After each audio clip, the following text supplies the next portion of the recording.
So recently, I had a conversation with another pagan who criticized me for going to my parents' house on Easter and celebrating Easter with them.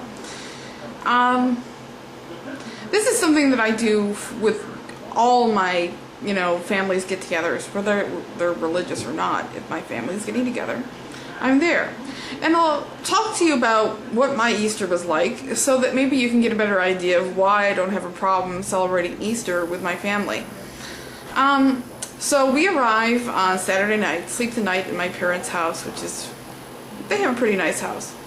And then get up. My mom made us quiche for breakfast, and then we had baked brie for a snack, and then later on we had dinner, which was brown sugar ham with scalloped potatoes, green bean casserole, homemade cornbread.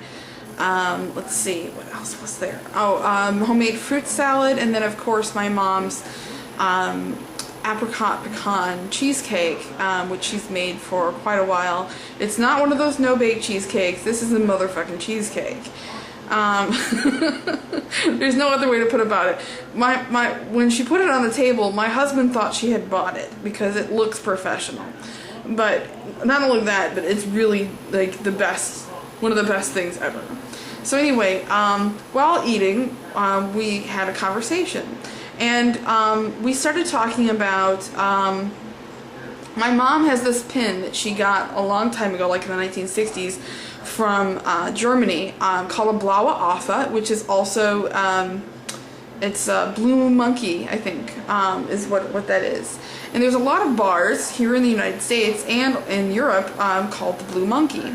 And she wasn't sure what and we're still not sure what the actual origin of the Blue Monkey was. Well, I suggested that perhaps because it was in Germany, that the Blue Monkey, if it had gone back centuries like she said, was actually like an underground place where pagans used to meet. And that perhaps the Blue Monkey bar with the Blue Monkey pins, you could wear those and people would know that you were still practicing the old religion. And that started a really good conversation on the origins, the pagan origins of Easter, and how they're still alive today, and how the old, the pagan gods are so interesting, and the Germanic gods are still ingrained in our culture, and how great that was.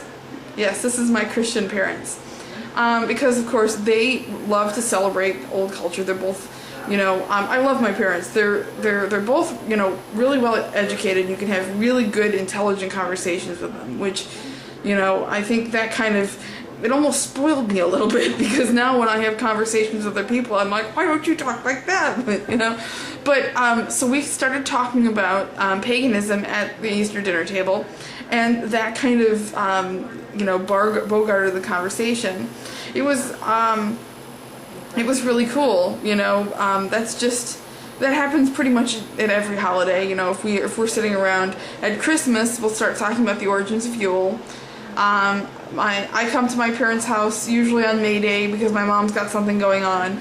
They basically celebrate the Sabbats, and they don't know it. I mean, like, they still are churchgoers. They're still both Christians and everything like that. They believe in Jesus, but they also have kind of like this compartmentalization where they're almost like, if they were any more pagan, they'd be pagan. You know what I mean? Does anybody else have this experience? Like, first of all, does anybody know what the Blue Monkey is? If you know, I don't know, like, I'll have to give you a shout out or something. I'm too broke to send you anything right now.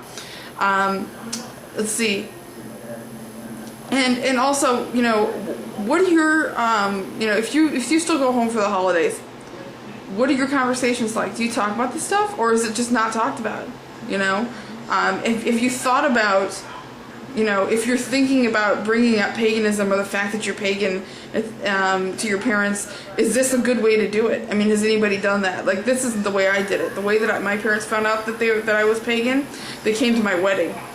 Yeah, that's not exactly the best way to do it. They came, and like all of a sudden, it's a pagan ceremony. But, and like a lot of their like bourgeoisie friends were there. So like, I'm sure it was, I didn't, that was the best way I knew how to do it. So, but I want to know, has anybody else done this? Talk to your Christian parents about the origins of the holidays, and to help them become more comfortable with it. Because a couple years ago, my parents didn't want to talk about paganism, and now we do this all the time. You know, it's something that they've become comfortable with, I think, because they understand the old traditions in that way. So I'm sorry if this is a rambling video. I just thought that I would share that with you guys because I thought it was really interesting. And if you guys have problems talking to your parents about paganism, maybe that's a cool way to bring it up. Bye.